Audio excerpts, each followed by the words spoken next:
The following is a presentation of the St. Louis Chess Club. Hello everyone, I'm Grandmaster Denes Boros, and I have a confession to make.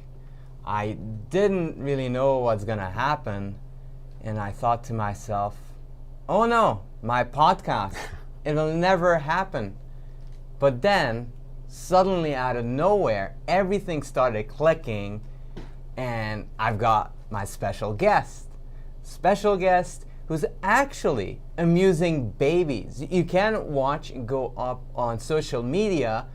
They never look at the board. They're transfixed on this YouTuber, photographer, and a tea drinker. Yes, he doesn't label himself a streamer, but a tea drinker. So my special guest is Eric Rosen. It's great to be here. That was a pretty magnificent introduction. Appreciate that. A little bit sad that you're drinking water now. That reminds me, I have a few gifts for you, actually. Oh, really? Yeah. I brought you some tea. Ah. It's Thank it's you. actually tea that I received from a fan, but they sent me like 6 boxes of this. Oh, so six boxes. One Oh, is and it's for also you. spicy. So do you like spicy tea more, or more flavory? Or I like flavorful? the diverse range of teas. This one's nice. It's Egyptian licorice mint. So it's a blend of like spiciness, sweetness, mintiness. It's really nice. And it's non-caffeinated. You can fall asleep to it. So I got you one more gift too. Oh my One more goodness, gift. the gifts never stop. I really hope that you are medium size. I got you Oh No My Queen hoodie. Thank you. I know it's 90 degrees out, but hopefully you can wear this at some point. I'll try to rock this. Yeah. But thank you so much. You're welcome. So I do want to come back because this is your self-introduction in most of your homepages. And why are you Twitch streamer last and tea tea drinker first? I feel like most people assume that I stream on Twitch, and less people. Actually, most people know that I stream and drink tea, but I feel like more people need to know that I drink and enjoy tea, and it's something that's still like underrated these days. Like most people like drink coffee or energy drinks, so I'm still looking to get like a tea sponsorship. Because there's this drink, G Fuel, they do a lot of sponsorships for streamers, a lot of chess streamers, but I'm trying to make a name for myself in the tea branch space. out. Exactly. Well, actually, so whenever I watch you stream, there is this very calm vibe that you get just from being there and getting the atmosphere. And I was looking through the coaches you had, just a name top of my head, a couple of them, Mezgan, Dimitri Guravich. Can you tell me a little bit about them, and also, did any of them help you get this calm demeanor, which is so uniquely you? Well, there's Mezgan Manov, Dmitry Guravich, Tamar Golove, who was my coach basically from the time I was 8 through like 13, 14 through high school. And they all helped with like different aspects of my play. Yuri Shulman too, actually, former U.S. champion. I'm not sure. Like, I think I grew up more like introverted, so being calm and quiet was more a part of my personality. And I mean, the coaches like they helped me get better at chess, but I think the calmness came from drinking a lot of tea and. So the tea is the secret. Yeah, and also just streaming on Twitch. Like when I first started streaming, a lot of people would make the comment that they fall asleep to my streams. And I think that encouraged me further to like be relaxing, avoid making loud noises, and kind of embody this brand of relaxing, but also kind of educational, family friendly. So I feel like it's those are nice things to brand yourself around. Yeah. And it was very interesting to just go back in time, because you started before the big chess boom. How was it like to build your brand at that time? And actually, when did you start exactly? Sure. So I started streaming on Twitch and then doing YouTube content regularly back in 2017. right after graduating from Webster. And when I started, I actually thought the Twitch chess market and just chess content overall was beginning to get oversaturated. But little did I know it would just boom a lot more over the years, especially this past year. But I really just started as a passion project. Like, I wasn't looking to make it my full-time job. I just wanted to put myself out there, do some educational content, build an audience. I actually started a little bit before I did like Twitch and YouTube regularly. I did the residency position at St. Louis Chess Club, and a lot of my videos got popular. A lot of the opening videos, London video, Grand Prix video. So I think that was a kickstart and made me realize that there's a demand for chess content. And of course, like over the last year, especially last couple of years, things have grown beyond my wildest expectations. But I'm super grateful to be doing what I love. It's very interesting because you did all of that, branching into Twitch, but you also started doing photography. And I wonder which one was first, your love for creating pictures and even thumbnails. Some of your thumbnails are very artistic. So if you thought, oh, I'm watching Eric Rosen, what an artistic chess player he is, well, take a look at his thumbnails. Yeah, definitely the design and photography interest came way before I was interested in streaming. I got into like Photoshop and photography around, I guess, 2009. So I was a freshman in high school, and it was a fun hobby. Like I did photos for my high school yearbook. I was a design editor, so did a lot of Photoshop, and I like manipulating images to make them look cool. So it was a great fit into like making content for YouTube, doing my own thumbnails, and still to this day I do almost all my YouTube thumbnails. So it's a nice kind of break from the chess and have a different type of creative outlet. What was the question again? So really, I was curious if having an affinity towards photography helped you grow both as a Twitch streamer and as a person as a whole. Yeah, and there's not too many people that have this overlapping interest of photography and chess. There's a few notable people like Leonard Utz, David Yada, a bunch of others too, but it was kind of an overlap that not too many people share. So I had the opportunity, I guess, college and after college to be like main photographer at a lot of events, St. Louis, a lot of national events. I don't know if you know this, but in a couple of weeks I'm going to Sochi for the World Cup. I was actually invited to be the official photographer. Congrats. Which is going to be a change of pace from what I've been doing the last year. So I'll be upgrading my camera equipment very soon. So it's been great. Like it's a nice balance, and it's cool to kind of capture the moment. And it's not like a competitive activity, so you just take photos and enjoy the final product. So a bit like that vibe that you anyways like to create. Yeah, and I think like I guess you could argue there's some like creative overlap between chess and photography. Maybe not the same as like chess and other sports, but the concept of like thinking outside the box, looking for concepts or angles that people haven't like tried before, and yeah, it's super fun. So I want to let everyone know this is an interactive interview. So if you have a question of your own on YouTube or Twitch, you are welcome to ask your questions to Eric, and we'll be happy to relay it to him. Also, you've been meeting them the first time since the world is opening up. You've been to Vegas. How was your experience meeting your fans live? Yeah, it was super cool. I was in Vegas a week and a half ago for a National Open, and there were 1,000 to 1,500 chess players, and it was basically the first major in-person event to come back after like so many things shut down. It was really well organized. Playing hall was really nice. Round started on time. It was very surreal, also humbling to like just get stopped by so many people who watch my content on Twitch and YouTube, and got a lot of requests for taking selfies with people and signing autographs.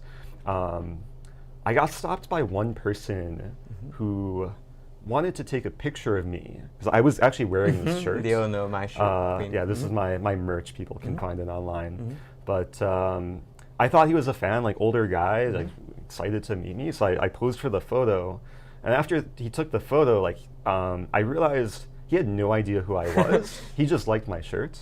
So that was an interesting experience. But yeah, I got to meet a lot of people who I've never met before in real life, but like know them on Twitch. So a lot of people introduced me by their Twitch username. And it's really cool to see like the diversity of people and players who watch my content. There were a lot of kids, like the kids would come up and then just be starstruck and not know what to say. And then I wouldn't know what to say, so I was fan-struck. But usually like parents would take a picture of us. Then there were older people too, like a few of my longtime subscribers in their like 60s or 70s. So it's really cool to kind of reach a broad range of people. And talking about old and new friends, so you took a picture and found one of your pictures in the archives about none other from GothamChess, Levi Rosman, which was taken in New York back in what time, what day? Oh, you're referring to the upside down photo The on the upside subway. down photo.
Apartment in New York in January 2020, so before everything really shut down. And I remember like we were both like active on Twitch, and he wasn't doing much YouTube. Like he had less than 1,000 subscribers, I think, when I stayed there in January. I remember like trying to convince him, oh, you should start doing more YouTube. There's a lot of opportunity. And several months later, like I think he started more regularly in May or June, and now surpassed 1 million subscribers. So it's amazing to see. Yeah. And I think I kind of view him as a role model mentor, but we kind of help each other too. Like we talk every so often about like how the landscape has changed and kind of new ideas going forward. So looking back retrospectively, and of course if you can share some secrets in this respect, what changed and what were like those breakout opportunities that were possible back then when you just started that are not really as possible these days? Oh, when I first started? Yeah. It's hard to identify like a breakout opportunity. It was more like a slow, gradual grind. Like when I started streaming on Twitch, it was to like less than 5 viewers, maybe a few of them being me, like opening the stream on new tabs. So a lot of it was just trying to enjoy the process and make content that I enjoy, that viewers enjoy, and doing it on a consistent basis. Yeah, looking back, I don't think there was a a particular like inflection point. It's more about the everyday grind and consistency. And I think what helped me was just doing very regular content, both on Twitch and then on YouTube. Because Twitch, it's a live interaction, but then YouTube, people can watch whenever, so they don't have to be there at the moment to watch. So a lot of my earlier streams I just put on YouTube and then reached a whole different audience. And then they would carry over to Twitch. So a lot of it was about leveraging kind of the different platforms to provide value to the audience, and then to kind of cross promote between mainly Twitch and YouTube. And of course, like using LeeChess and chess.com too. I've streamed pretty regularly on LeeChess, and they put me on their homepage after maybe a month of me streaming. So that really helped kind of appeal to the chess players that existed online. So I guess the community building just mattered a lot. Yeah. There's different things like I did maybe kind of instinctively. Looking back on it, was like good social media strategy of kind of using my Twitch content, putting it on YouTube, getting people to like engage on LeeChess, making LeeChess studies, and then providing like opening traps and doing a lot of evergreen content too. It's actually one thing I learned from doing videos for St. Louis. If I do a video on an opening, that could still be popular many years later. Opening traps don't really go out of fashion. Like the rules aren't changing too much. So or we don't know about it just yet. Right. Yeah. So like with YouTube, if you do a video on an evergreen concept, that can really benefit you years down the road. And I think that like some of the early videos I did helped also bring audience from the St. Louis Chess Club over to my content too, and then vice versa. So it was a win-win for everyone. Yeah. I also want to talk a little bit about this chess boom, the Queen's Gambit, PogChamps, provided by chess.com. I wanted to ask you, were you surprised to see the cross range of people who like you, like 60s and 70s year old people, political scientists reaching out to you? Were you surprised? How did you approach the demographics that you were surprised to see, or were you surprised at all? Yeah, sometimes it doesn't like fully sink in like how many different people watch my content, because it's all virtual. Like I just see usernames in chat. So a lot of it is just me trying to play chess and talk through my moves and engage when I can. But I guess it's super humbling to know that like there's so many different demographics. I think what was I gonna say? What is the question? Like oh, I know what I was gonna say. Sorry. Okay, good. Lost my train of thought. But it really helps to stay out of politics and controversy. Like you mentioned, political scientists. But I try and not get into drama. I know, like it's interesting for people. I mean, you did get a fight with a duck. I think it was a goose, but you're starting a war here. It was flight or fight. I chose flight. Flight? Okay. Yeah, I think we have the picture You're right. somewhere. Actually, you're right. It's a goose. Yeah. So I try not to be too violent, at least off the chessboard. On the chessboard, I love to attack and sacrifice and everything. But yeah, it's nice to try and be as wholesome as possible. And when the geese chase me, I just try and run away and not get hurt. So talking about a fight or flight, it's very interesting. Your way of playing chess is so much different than what you see in more competitive channels like Hikaru's and the Chess Bros. They're more like, I've got to win. If there's a solution that is interesting, they're not emphasizing it as much. They're like, oh, this is interesting, and they move on. Unlike you kind of accentuate if drama is happening, and especially your famous Rosen Trap, when you're setting up the drama. So just let me give you a preview. he's in big trouble, doesn't have many pieces left, even down a queen at times, and with 15 seconds to a minute. And what he does, he waits till the last second and not capturing the queen, completely shocking and flabbergasting the opponent, and then they stalemate. So is this instinctive, or you kind of have this natural... Well, the first ever time I did it, you may have been watching live. It was a Pro Chess League 2018. I think we were playing Argentina. I was playing from London, and I lost my first 3 games. We played 4 total. The final game, I was getting smashed, but I wasn't resigning.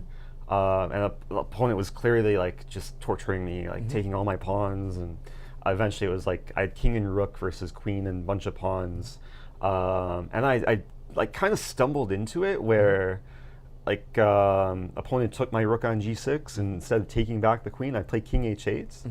They were expecting me to take the queen, so they pre-moved a pawn move, and then it was just stalemates. And then since getting it the first time, I realized that this is a trap that you can get relatively often, like compared to other, especially endgame traps. Like we know of opening traps, how common those can be, but endgame traps are quite rare. Are, like the same ones don't occur on a regular basis, but this was one which I think is unique to online chess because it takes advantage of kind of the psychology of pre-moving. And yeah, since getting it in that game, I've done it many, many times. I have a whole YouTube channel dedicated to my clips. It's called Eric Rosen Clips. It's my second channel, and if you search for it like stalemate trap, you'll find a bunch of the clips to watch. So I actually have like a clip channel suggestion. People who were inspired by you doing the Rosen Trap, because actually there is a clip that is posted on Twitter by Joe Brun, who's also a streamer. I saw that one. Yeah. And he does the exact same trap and does it perfectly. I'm pretty sure he did it like 2 days in a row too. I retweeted him. But yeah, it would be really cool to make a compilation of like my own traps plus the traps that other people get. I know Nerditsky had one, and like he thanked me after getting it. Forgot to mention I trapped Hikaru with that too in a game of Choker, which was fun. He didn't really appreciate it, I don't think, too much, but yeah, it goes to show you should never resign too early. Yeah. And it's just really great. Like I saw Joe do this trap, and I've seen people having fun playing chess, because a lot of times originally, or what I saw from YouTube and on Twitter and Twitch, is that everyone is very competitive and they don't focus on the fun part. So I just saw that you inspired Indonesian streamers just to join the fray, and I saw them play hand and brain, and they had more fun that I've seen in like these high titled arenas ever. Well, this is the nature of Twitch. Like there's so many different types of content ideas you can do with other streamers that are more collaborative and less competitive. And in the end of the day, it's about having fun and enjoying the game. I think you may have been referring to Irene, yes, a good friend of mine. I think Chelsea Monica, yes. Right, Chelsea too. And it's cool that they're like getting the attention of a whole other like audience in Indonesia, and yeah, it's super cool. And we're seeing a lot more streamers kind of collaborate with each other, try out different ideas between hand and brain, blindfold chess, doing sub battles, viewer tournaments. So it's a great age to play chess, especially online. Yeah, I'm actually very happy with that clip and love to see more of that in the future, because as we all know, it is still more of a male-dominated sport, but more and more girls get interested in the game due to the Queen's Gambit and of the online presence. So what do you think of that? What do you think this whole movement with the Queen's Gambit will go to? Yeah, I mean, I think the Queen's Gambit alone I would hope has inspired many more women and girls to play chess. I'm not sure how easy it would be to actually track the statistics of what impact it had. The one stat that comes to mind is what Levy shared, GothamChess. Like during the whole Queen's Gambit hype, he made a video on how to play chess. And I'm pretty sure the video had like 30 to 40% female viewership, which is actually a huge amount like in the chess niche, because like my channel average and many other chess channel averages usually like 97, 98% male, 2 to 3% female. So Levy was able to make a video kind of bringing chess to the other gender, which I think we need to see more of, and it's great that it's becoming more accessible, and these days we're seeing a lot of like women's tournaments and a lot more like strong female players, so hopefully the trend continues. Yeah, I actually was thinking about that myself, that it'd be great to kind of help and just provide opportunities for girls and women to play, because a lot of times the main events are slated towards higher rated people, and oftentimes they don't have categories. Were you doing in your channel tournaments based on categories, or were you thinking about it? Can you give me an example? Like Yeah, categories? so categories is that you can play under 2000 section, under 1300 section, because a lot of times how I think people get dissuaded, and it goes both for boys and girls, is that you don't feel that you're in competition. You're not enjoying the whole fight aspect. And a lot of times I feel that that's when girls decide that I'm not interested anymore, because I'm not competitive, I'm not having that fun that I used to have. Yeah, I this can apply to anyone where like, in order to have fun, you want to have some balance between winning and losing. Online these days, one thing I really like, we don't, I personally don't do tournaments where there's different rating sections, but I do host a lot of arena tournaments where the algorithm is such that you'll play players close to your rating. And this is usually the case. I know Lichess and Chess.com do it differently. On Lichess, you might like play a few games, lose a few, but then you'll play other people in your kind of score group. And then Chess.com, I think, just pairs you based on ratings. So that like the pairing algorithms, I think, are adapting to try and just get more people to have a better experience, which is nice to see. It's a very good thing. Of course, like when we talk about over-the-board chess, that's a bit different, and most open tournaments will have the different rating sections, and then you can choose what section you want to play. Sometimes I recommend like playing a section above your level, even though you're expected to lose more. You can learn more and see what the next level's like. So yeah, I kind of agree with that one exactly, because not long ago there was a Pan Am championship with boys and girls together, and of course a girl won, because it's not really the gender that matters, but the rating average, and if you are competitive at that level. So in that event, everyone was near 2200-ish, and the winner was also with the same range. So oftentimes what I realized, and I don't want to make this obviously too political, is that when you do actually push yourself and try to keep pace with the stronger ones and higher rated ones, you eventually assimilate enough experience to play on that level. Yeah, I can speak from personal experience that when I was younger and I was at a level where I could play in scholastic tournaments, but I preferred playing more open tournaments. Most opportunities I had, I would play up a section just to learn more, and I think you can grow more quickly, especially if you have the right mindset to play to learn and like review every single game that you play, which I was doing consistently with coaches, so that that can help accelerate the learning process. And I think a big problem a lot of people have these days, not just in chess but other sports too, is you become so fixated on rating or winning or just getting the title, and you kind of become detached from the learning process. So it's important to kind of take a step back and see the big picture and do things that will help in the long term. Yeah, and I want to talk a little bit about norms and how that worked for you or how you got them. Also, I want to add my little bit of the norms. They often ask me to, when I'm online and when I'm coaching, why did you become a GM, or did you have a plan to become a GM? And I always tell them, I just wanted to be competitive. I really just want to keep pace with my rivals. It never really was my goal to become a GM. And what was your goal of getting norms? And well, we can talk about my present day philosophy, or like years ago. Whichever you want to talk about. I'll start with like the question I get probably most often is, when do you want to become a GM? When are you going to become a GM?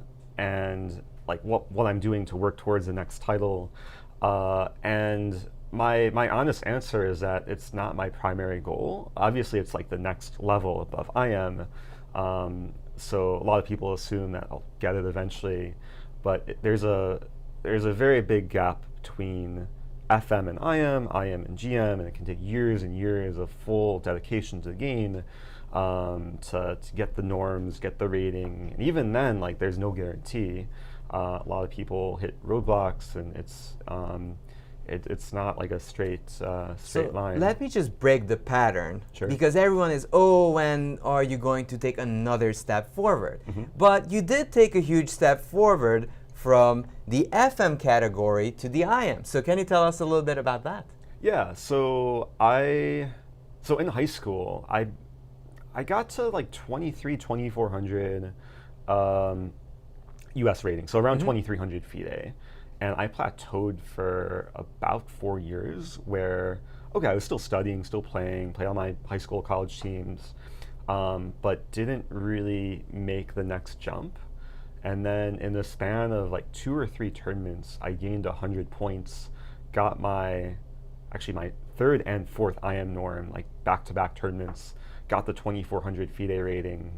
I think this is a typical experience where you plateau for a while. It doesn't necessarily mean you're stagnating, like you're not improving. It just means that it takes a while for your rating to catch up to your actual ability, and you need to be in the right form to like play high level chess. So you can have good understanding, but you need the engine to be working well. So this was kind of a breakthrough point. So I got the IM title. This was back in 2015, and then I guess shortly after getting the title, I was attending Webster and made the realization that I don't necessarily want to become a professional chess player, and I wanted to diversify my skill sets. So I put more time into coaching, doing freelance work, kind of pursuing not necessarily academics. Like I'll admit I wasn't the best student in school, but I was very passionate about kind of learning things on my own, doing a lot of kind of self-exploration, like online videos, online tutorials, learned a lot from YouTube. So I think that was a worthwhile investment of my time. Of course, there's a sacrifice from maybe not studying as much chess towards the end of my college days.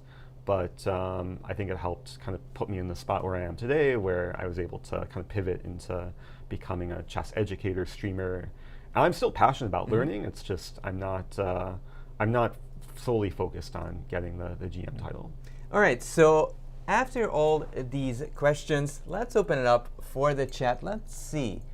Hey Eric, when is your rap song coming up? Oh dear. Well, for those who don't know, Levy put out a rap song when he hit 1 million subscribers. This was last month.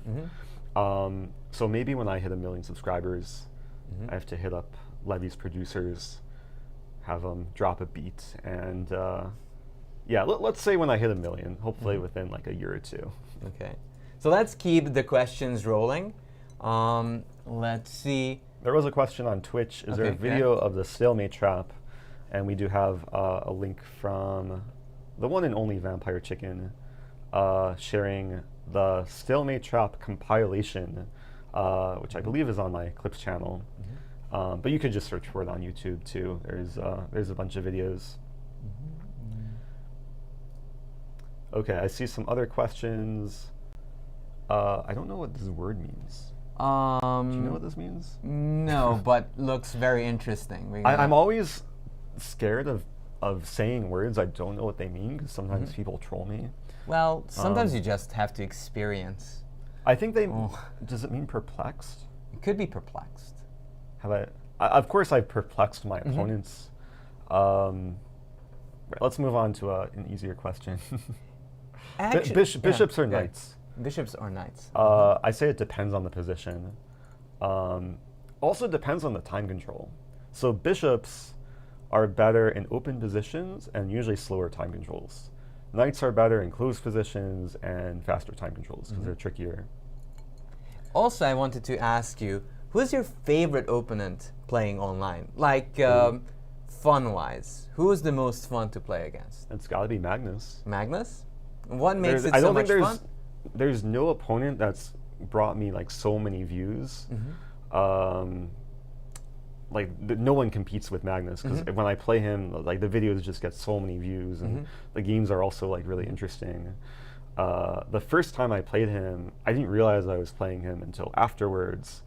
I beat him. Like it was a Chess title arena. He was playing from his phone, but I still managed to get a win is a win position. Yeah, and then a few months later, of course, I posted the video on YouTube like the next day. A few months later, that video was shared on Reddit. It made the front page, got like 40, 50,000 upvotes. So that was really cool. And then I beat him again like a year later in some 960 game. But then he beat me a couple times. My most recent game with him, I tried to play a Stafford and it kind of went wrong. But yeah, I have a whole playlist on my YouTube channel of my games against Magnus. So. Any tennis or photography lately? That's what the chat is asking. Yes. Photography came more recent than tennis. I did play tennis the other day with Dominguez. Oh, wow. And then Ray Robson and How is his serve? I'm always concerned when I hear tennis. I mean, chess players play tennis. How is his serve? Is it good? Well, okay, so especially a super GM, you expect them to be really good at chess, but you might not think they'd have time to do much tennis. But Dominguez was actually, he's probably the best super GM tennis player. He did manage to ace me once.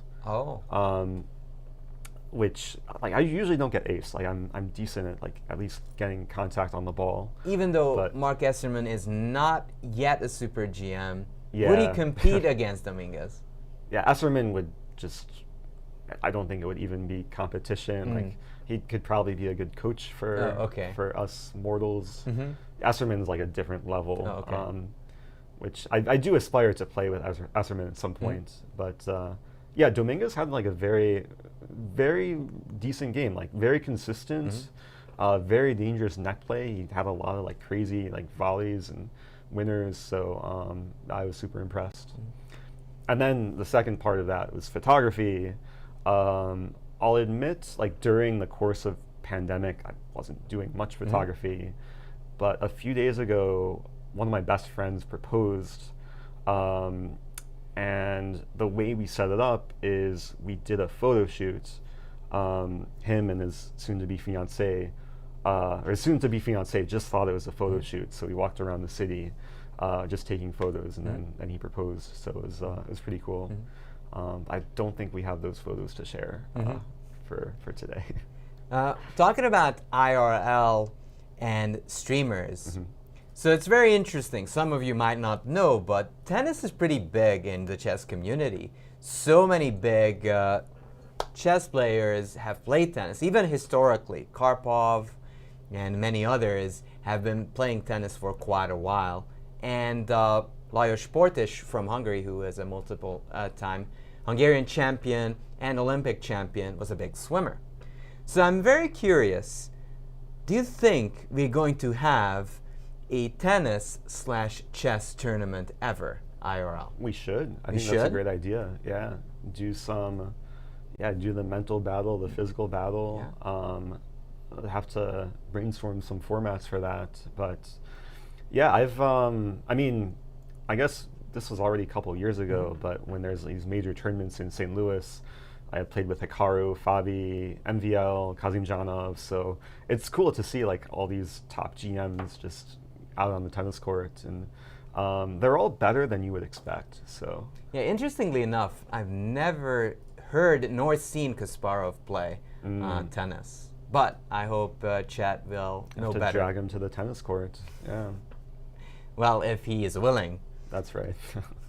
Also, apart from that, if you would get the chance, would you play in an IRL streamer tournament where it's exclusively streamers? If you're not a streamer, sorry. Now, when you say IRL, of course, Yeah. that means in real life. In real life, Would yeah. it be on a physical chessboard? On a physical chessboard. Of course, yeah. Of course? Yeah, that would be cool.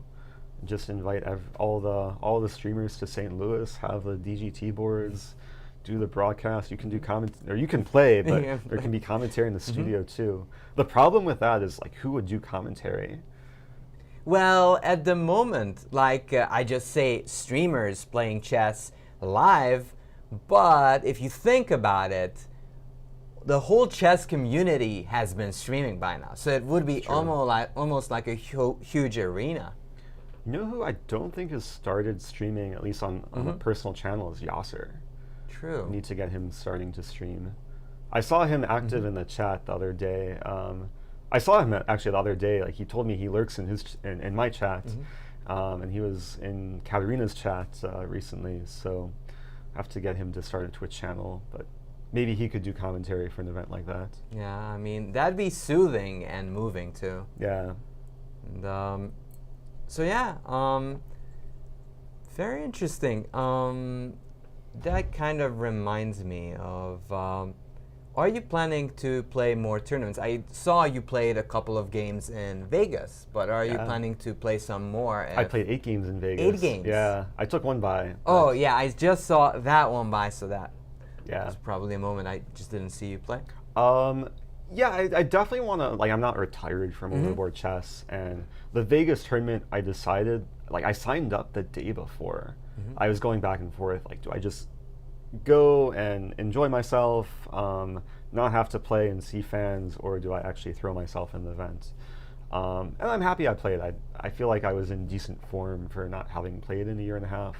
There was some rust, there was some confidence issues. But yeah, I definitely want to play again in some nice. It would have to be a nice location. Like I'd be open to playing in St. Louis. I definitely want to play in Reykjavik, maybe next year for the Reykjavik Open. Last year I wanted to play in Vietnam for the HD Bank in March. That's a big event. Of course, all of that fell through.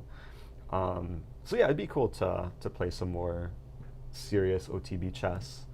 But I mean, my next event is in Russia, in Sochi, but I'm not playing, I'm just photographing, so that will be a bit less stressful.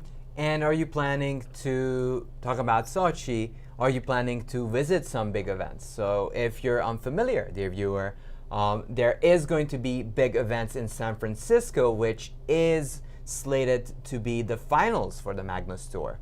And of course, in August, we have the St. Louis Rapid and Blitz here in the St. Louis Chess Club and the Sinkveld Cup, of course. Yep, yeah, I'll definitely be in St. Louis in August. I think I'll be helping out with the club during the St. Louis Rapid and Blitz, so that should be really cool.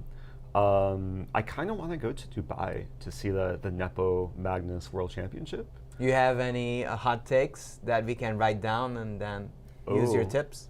I just want to see like interesting fighting chess. Okay. I'm hoping for not all draws, which I think is more likely compared to last. Yeah, World I think that's a Championship. good bet. Yeah. For this one.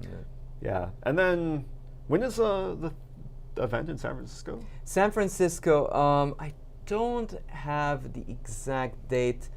They still have a couple of more events going on because their qualification is just happening at the moment as they're playing at the Asian leg of that tour. So I'm not quite sure. They're still qualifying at the moment. I guess the other one that comes to mind is U.S. Champs in Yeah. I think October. So I should be in town for that. Yeah. And it's nice that over the board chess is returning. You can see people in real life and play chess in the third dimension. Yeah. And by the way, I do want to ask you a little bit about your inspirations in Twitch and YouTube. Who inspired you first in YouTube and then on Twitch? I mean, I gotta give shout outs to some of the OGs like John Bartholomew, Chessbra, Chess Network. I'm trying to think like who started streaming like before 2017. I think maybe Botez started a few months before me. So there were already like some regular like chess content creators who started really early that made like really cool content.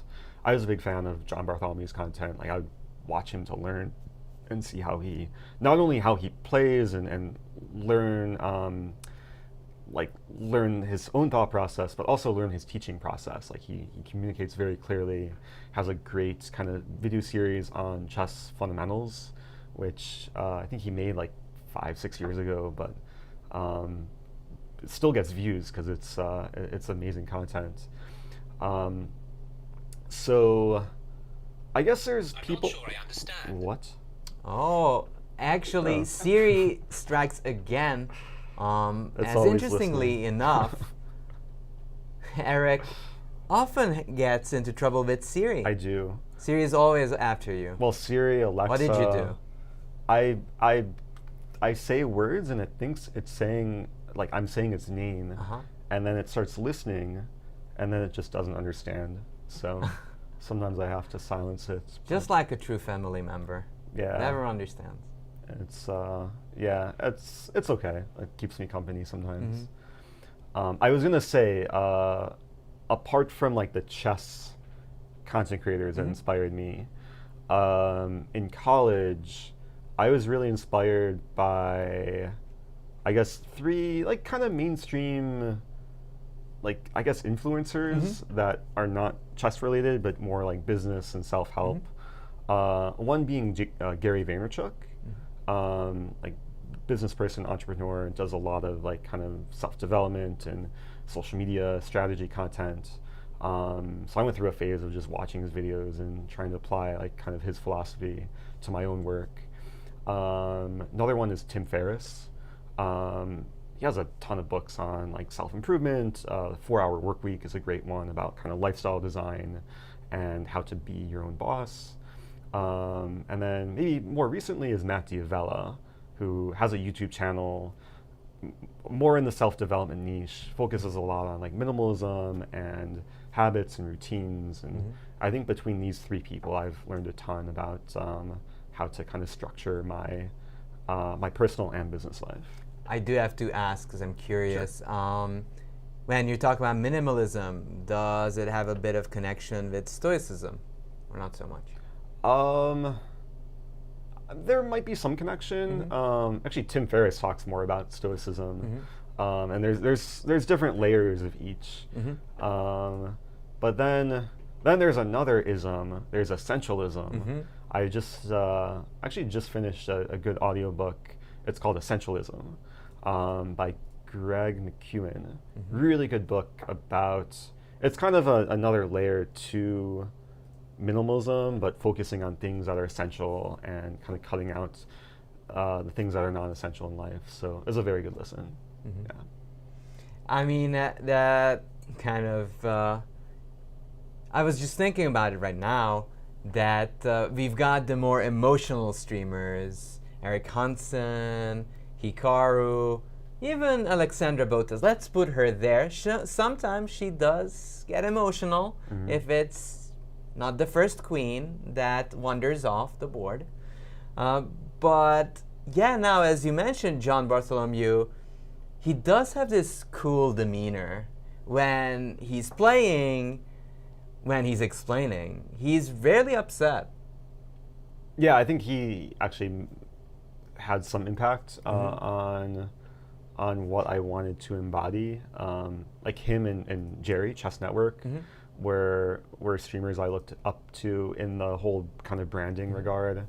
I also forgot to mention Ben Feingold. Oh, of course. I would just binge his videos. Like, I would just watch his videos before I went to sleep because he used to do like all the the lectures in St. Louis Chess Club. Like he was a permanent resident before it became a rotating position.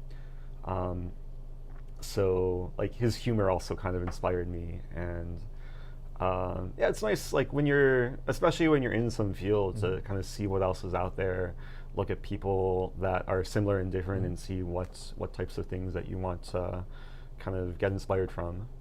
So before we're heading towards the end, I want to see any last questions. Do you even lift, bro? That's actually reminds me, I have a workout thing in like half hour, so I'm gonna have to go soon. Yeah. I'll probably do some lifting, bro. So yeah, it's one of the things that I should do more of, especially after the last year of not going to the gym, but and maybe playing more chess on physical boards. I'll lift some rooks. Do you miss lifting rooks? I was lifting rooks last night on stream, but two-dimensionally, so it's a bit different. Not as strenuous on the muscles. Yeah. What is your favorite tea? Oh, you can show it. This is one of my favorites. I have a lot of favorite teas these days, but Egyptian licorice mint, it's a gift to Denes for today. I have a whole, if you go to my Twitch chat and use the !T, you'll find a list of tea recommendations that I enjoy. So before we end, I wanted to ask this question. If you ever get a chance, would you do sponsored arenas in your streams or YouTube or whichever you... When you say sponsored arenas, that can just be sponsored content, right? Like yeah, sponsored content, yes. Yeah, I've done a few sponsor, like kind of brand deal sponsorship type things. One of the more recent ones was a deal with Audible, where I basically give them a 60-second shout out in a YouTube video, give people a link to like a free audiobook, and it's a product that I've been using for a while. I am very particular in what sort of deals I want to promote. Like there are certain things that I don't get into. Like I got a deal from a whiskey company that had to turn down, and then there's a lot. Like I get messages very, very frequently of like brand deal offers, but I am very selective, and I'll probably do some more coming up. But it's a balance of trying to focus on the chess, but also like when the right thing comes along to integrate it in the best way. So I did launch, I should mention, I launched merch, which is kind of my own. Oh no, my queen. This is slightly sponsored, so people can go to shop.imrosen.com. I launched it over a month ago, but the launch coupon code still works for 10% off. And you got your free merch somewhere. I hope you didn't lose it yet. No, I didn't. Oh no, it's here. Oh no, your queen hoodie. My queen hoodie is hiding, but it's still here. Nice. So, Eric, thank you so much for being part of this show, and hope to see you in the future as well. Appreciate it. Been a pleasure. Take care, everyone. Hope you had a good time. Bye-bye.